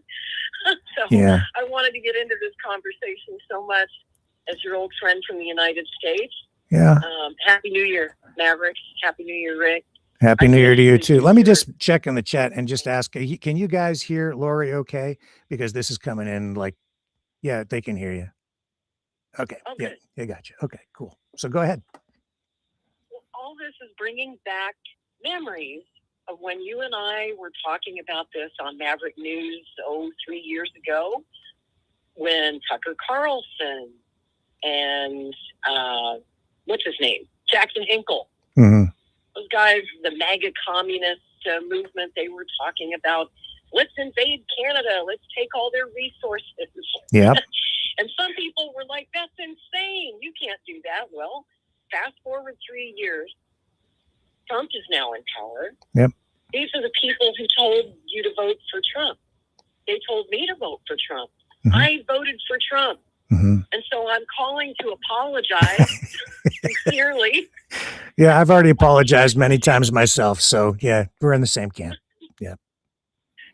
Well, we all make mistakes, and we can all be fooled, right? No matter how smart you think you are, and you're very smart, Rick, anybody can be fooled, and Trump is one hell of a good con man. Yeah. That's what he's been doing his whole life, his whole career. If you're old enough to remember the Donald Trump of the 1980s and 1990s and 2000s, before he got into politics. You know, he was a great con man, and he's very good at spending other people's money. Yeah. And my biggest concern and why I turned against Trump for a while, for several years, you know, I was not vehemently anti-Trump, but I was also very disappointed in Trump because I voted for Trump the first time in 2016. And then he made me mad when he arrested Julian Assange and bombed Syria and broke a lot of his key promises. I didn't like a lot of the things Trump did. I turned against him. I didn't vote for him in 2020. And yeah, I believe Joe Biden won that election, even though I didn't vote for Joe Biden. I haven't voted for a Democrat in 30 years. I wanted to like Trump. I wanted to give Trump a chance. And I gave him another chance in 2024 against my better judgment. And here's why I did it. I just want to explain this so you guys won't hate me. And maybe some people out there will understand, because if you're listening in the United States, maybe you voted for Trump too. Maybe you regret it now. I regret it. And the reason I gave him a second chance was what happened in Butler, Pennsylvania. I thought when he got shot that he had a come to Jesus moment. I thought maybe he had changed.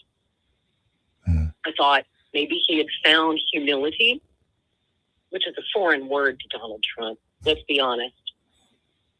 And I just hoped, against hope, that he would be better than the other choice, because we had lived under 4 years of Biden's chaos, 4 years of Biden hell. Kamala Harris, there was no way that I could vote for Kamala Harris. What choice did I have? The libertarian candidate, you know, I'm a longtime libertarian, Rick, but I couldn't bring myself to vote for Chase Oliver. I wasn't going to vote for Cornel West. So I voted for Trump. I held my nose and hoped for the best and voted for Trump. And I voted for what Trump said. I did not vote for what Trump is doing. Right. He's doing the opposite of what he said. That he was going to be the president of peace. That he was going to end the Russia-Ukraine war on day one in 24 hours. Remember that? Oh, yeah. Well, here we are going on year 2. Hasn't happened. Yep. He said he was going to be the president of peace, but just in the last week, just since Christmas, the guy has bombed 3 countries. He bombed Nigeria, he bombed Syria, and he bombed Venezuela. Yeah. In a week. Yeah. And he thought nobody would notice because it's Christmas and Congress is gone. How convenient. Yeah. What's Congress going to do about it? All of this was planned. I guarantee you these strikes were strategically timed to happen over the holidays when Congress was out of session. Yeah. It's authoritarian. It's frightening. And I was saying in the chat earlier, you know, it's all fun and games until he decides to do that to Canada or Mexico. And they're being pretty clear that they do intend to go after Mexico. Yep. And they do intend to come for Canada. Yep. And people who laughed 3 years ago when you and I were talking about what Tucker Carlson was saying, what Jackson Hinkle was saying, and other influencers saying, yeah, let's go take Canada. They were not kidding. Right. This is not a joke. So I apologize to my Canadian friends. I had no idea that practically on day one he was going to come after Canada and impose these crazy tariffs on you and start everybody talking about, you know, overthrowing your government and literally taking your oil. Yeah. You guys have a lot of oil. Yeah. Not a lot of army. Yeah, no kidding. I keep saying if you invade, I'll just put the barbecue on. Like we're not going to fight back much. I don't think, although people are talking about it up here already. And I'm kind of like, need a better strategy. Fighting not going to work. So we need a different approach. Yeah. That's true. And, you know, if I could give any advice right now, just as a historian, I'm reading a book right now, actually, that I would recommend to people. It's called Those Angry Days. It's written by Lynn Olson. And it's about the pre-war years before World War II in the United States, about the original America First movement, if you know much about that, It's headed up by Charles Lindbergh and Father Coughlin. And, these were the isolationists who didn't want to get into Europe's war. Yeah. And the Roosevelt administration, which did feel that democracy had to be defended around the globe. And the Roosevelt administration, to their credit, understood the bigger picture, and that sooner or later we were going to get drawn into that war. It was just a matter of time. And it's all about the fight in Congress and to win the American people's hearts and minds, to rearm, to institute the first peacetime draft in 20 years, and start bulking up our armed forces and, getting our production facilities ready for war. You hope that war does not come, but you need to be prepared for it, or you will get taken just as easily as Venezuela will be taken. Yeah. Don't let it roll over you, Canada. Yeah. There's no time, though. There's no time. If he's going to do it, he's going to do it soon. And but you know what? It may spill over into, it may be not just a war against Canada. I see the division in the U.S. too, and a possible civil war down there. And it may manifest itself in that way. It may evolve into that. I just don't know. I was just talking to a friend last night about that, Rick. I was saying that I think the bigger plan here, and it is in Project 2025, is to make the entire Western Hemisphere America. Obviously, he wants North America to be all America. That's why he renamed the Gulf of Mexico the Gulf of America. Yep. That's why he's crowing about fentanyl blowing in across our southern and northern borders. Yep. As an excuse to take Mexico and Canada, our immediate neighbors, which would be an incredible landmass filled with tremendous resources.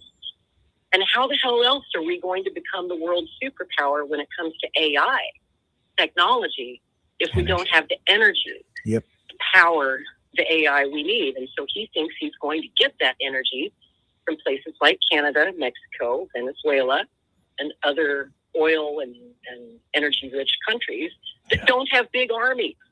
It's easy to pick on the little guys. I mean, you might be a large landmass in Canada, but you just don't have that large army. Yep. You sure don't see him trying shit like this in Russia. You don't see him trying to oust Putin with a special forces raid in Moscow. You do not see him trying that with Xi in China. He's not about to mess with a country that's got a real military. He's picking on the weaker countries because he can. That's what bullies do. Yep. But see, the America I know, or thought I knew, was supposed to look out for the little guy. Right. I thought. Not beat him up. That's why we've been strategic partners for so long, the U.S. and Canada. Yeah. We've always had our protective arm around Canada. And you've helped us in every world war, in every conflict. And during the Iran hostage crisis. And, we contribute in a variety of ways that maybe people aren't really aware of. And that's what I've said. We're more valuable, actually, to the United States as an ally than as a 51st state. We give you an extra seat at the UN.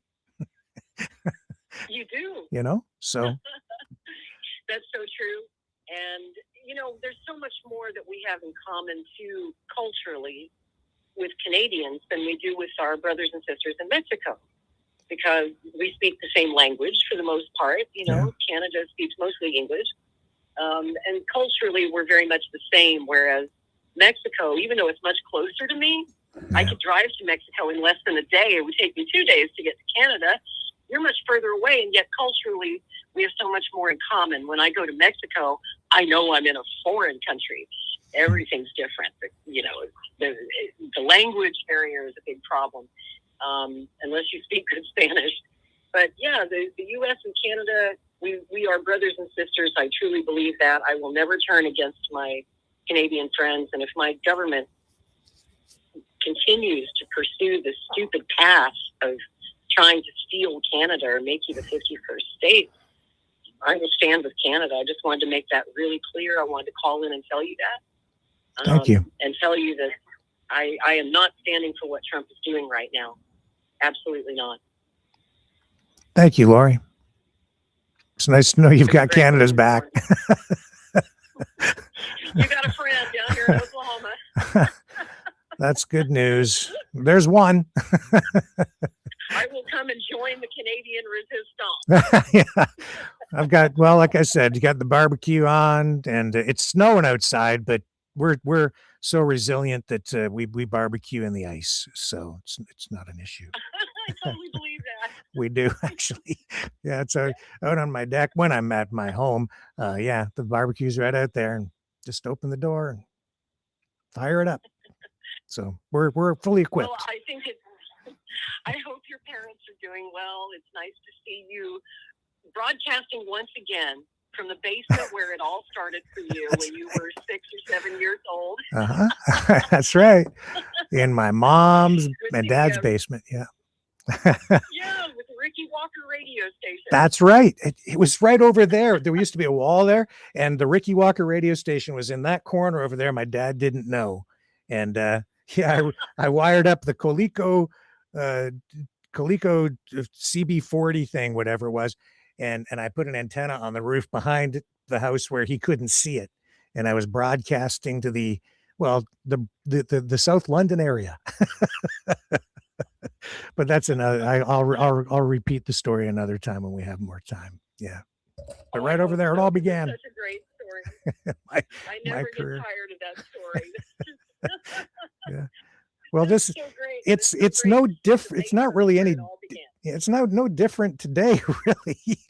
Audience is about the same size.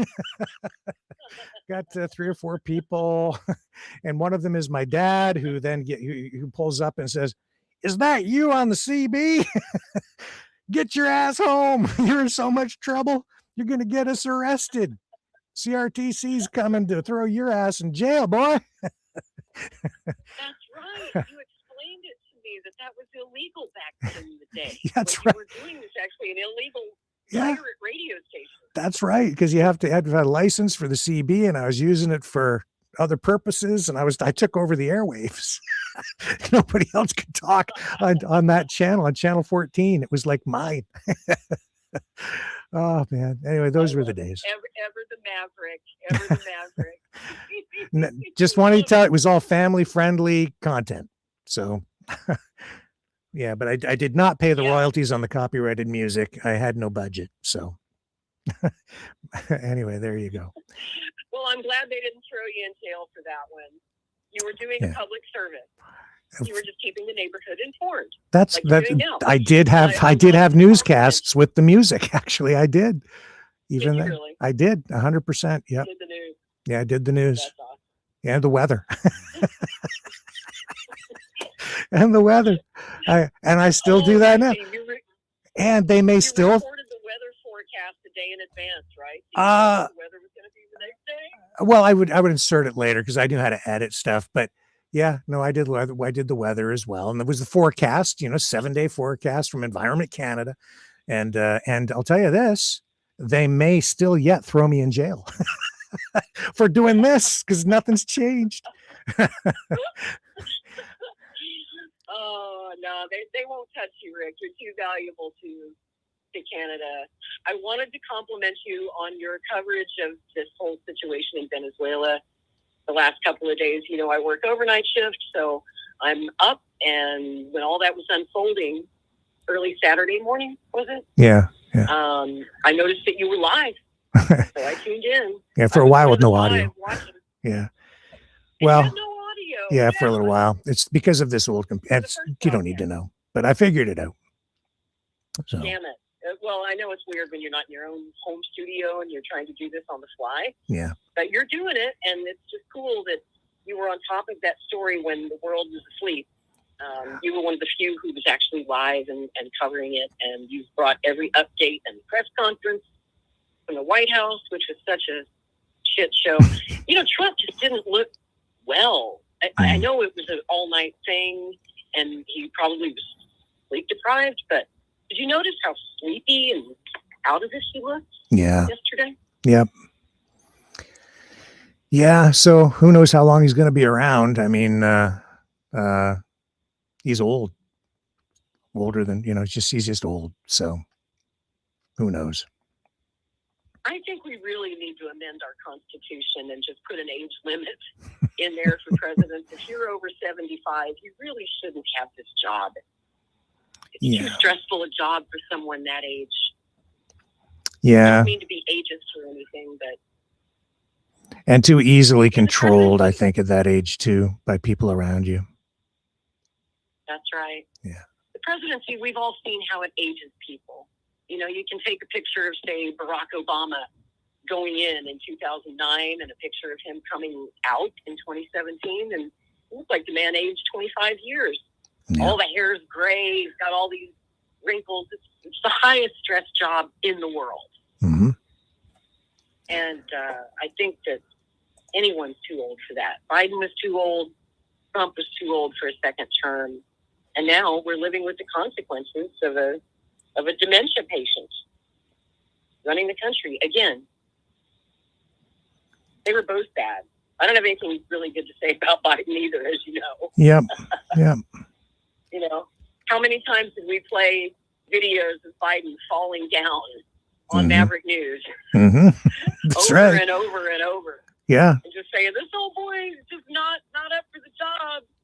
Yeah. I mean, he was pretty bad. It was pretty bad. And I'm like, I wouldn't vote for that guy. But now we've got this, and I'm kind of like, can we have that other guy back? Like, at least, he didn't want to take over our country, but it's been just bad for a long time. It's just bad. I don't know what else to say. Just bad.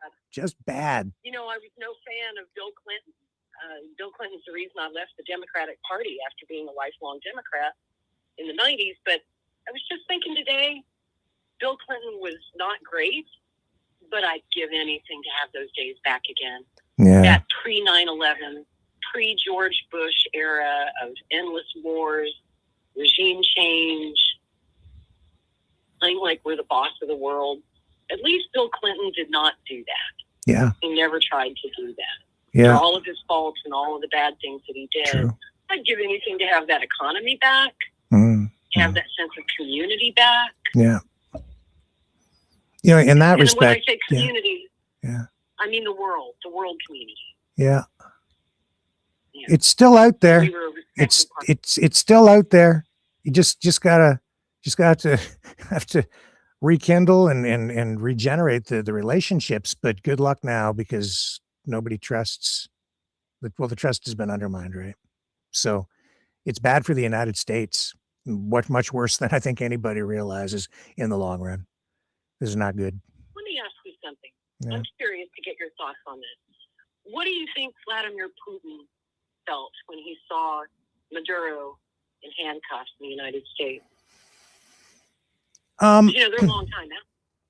I think that I think he gave him up, to be quite honest with you, because this is part of the global movement to carve the world up into spheres of dominance, and I think this is part of a deal that Trump has made.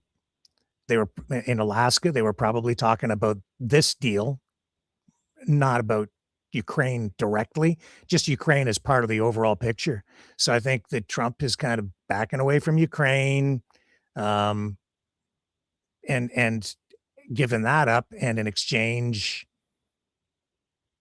Putin is backing away from Venezuela, and that's why Trump wasn't afraid to go in. And if I were Cuba, I'd be very worried right now, because I wouldn't be, because they're in, I think, the same situation. And this way, the U.S. won't intervene when Putin does whatever he wants to do in his neck of the woods. And the same thing with Xi when he goes into Taiwan. I think that I don't think Trump will be inclined to do anything about it. So Fascinating. Yeah, I think that's where we're at. Fascinating. Yeah. Yes. And we know that, Marco Rubio and Trump both said that Cuba is top of their priority list. Yep. I think Cuba will come next, and then Mexico, maybe Greenland, Mm-hmm. just for good measure. Yep. And it's going to happen the- faster than anybody realizes, because he knows he only has so much time, and they've been doing everything at like breakneck speed, flood the zone, so that there isn't even any time to challenge anything in courts because it's just too much. That's what's been the strategy. So, and they'll even come for us soon. I'm afraid so. I wish it wasn't so, but I think the Canadians need to face that reality and govern themselves accordingly. Maybe Mark Carney, needs to take set up a government in exile in the Bahamas or Switzerland. I don't know. We need it. Poland did. Yeah, we need to come up with some way to cope with this for sure. And I hope that you call back and come in and help us by coming back on the show from time to time, because I miss you, and everybody here talks about you and asks about you. So yeah, always welcome. That is so sweet. Thank you. I've been so busy just working. Like you say, they've been flooding my zone at my day job as a news editor. I am so tired. I mean, things finally slowed down. It seemed like the news cycle kind of quieted down like it usually does over the holidays.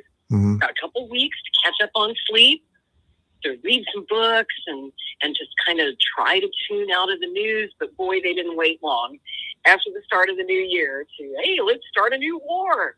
Yeah. Let's give the whole world something to worry about. Because this Venezuela situation should concern the whole world. And I noticed that our longtime allies in the UK, once again, I saw Keir Starmer came out yesterday and said, Great Britain had nothing to do with this. Yep. We don't want anything to do with this. Yep. It's like they didn't want anything to do with blowing up these boats, Mm-hmm. these extrajudicial killings that we're committing against alleged drug boats. Why aren't we just boarding the boats, arresting the alleged traffickers, and dragging them off to court like we usually do? We're killing people. We're just blowing people up. Yep. Without any evidence. Yep. Without any alleged contraband. Yep. It's unbelievable what we're doing. And I'm ashamed and embarrassed right now of my government. And I feel like I owe everyone an apology. If I influenced anyone last year to vote for Trump, I'm sorry. I was wrong. And I am saddened, disappointed, and I miss the before times. Me too, my brother. Me too. Yeah. Lori? Like we'll never get back to that. We've just been fighting for the last 5 years to get back to the before times. First, we had to get through the pandemic and all of that craziness. And then the economy never quite bounced back. It was trying to. And then Trump came along and just wrecked everything. Yeah. With the tariffs, with the loss of jobs, with the rapid rise of AI. It's destroying the job market. It's destroying the economy and the environment. Yeah. That's why our energy bills are so high. And I think it's got a lot to do with why we want to take over the resources of other countries. When you look at the bigger picture, I think this is all about the resources for AI. Definitely. Yep. Yeah. Well, it's been wonderful talking to you. I know it's time for you to sign off for the night, but it's so nice to hear your voice. And I hope your parents are well. Hope you're doing well. Hope everyone in the Maverick family is doing well. Happy New Year. Happy New Year. Happy New Year to you too, Lori. And look forward to having you back again. Absolutely. We'll talk again, my friend. You betcha. Good night. See ya. And with that, we're going to wrap it up for the night, folks. And I think that should give you some insight. Does Trump mean it? 100%. He means what he says. And be careful who you're listening to out there. Be careful who you're following. Some of them say they're patriots. Well, a lot of them. but there really may be Trump traitors. See you back here tomorrow, 7 p.m. Eastern. On the flip side. Didn't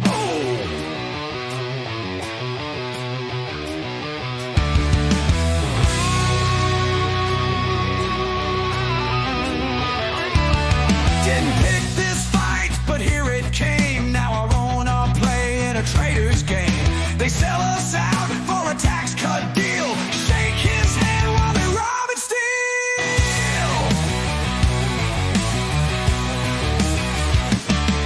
They call us blind, they call us weak, but they're the ones on their knees to the thief.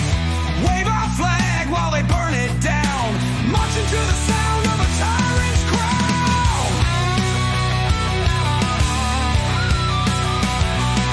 They ain't patriots, they're bought and sold. Trade our land for American gold. Singing his tune, dancing his way, but they'll cry for Canada when it's too late. Yeah.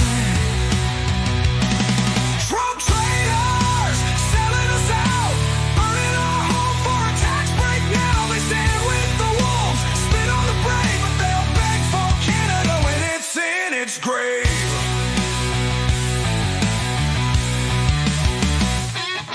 They talk real tough, but they bow real low, licking his boots while they put on a show. They chant his name, raise their fists up high, while the real ones fight to keep us alive. They don't fight fair, they twist the truth, say they're the future, but they kill the roots. They laugh now, but watch them run when the north wind howls and justice comes. Traitors, selling us out, burning our home for a tax break now. They stand with the wolves, spit on the brave, but they'll beg for Canada when it's in its grave.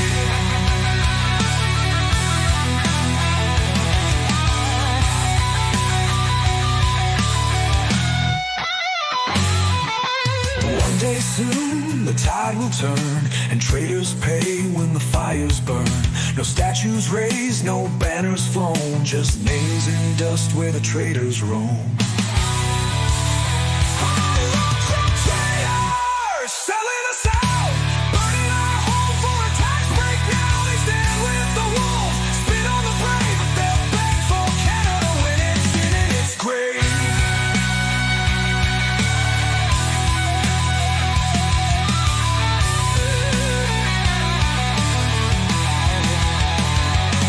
Trump traitors! Trump traitors! Trump traitors! Trump traitors! Trump traitors! Shame.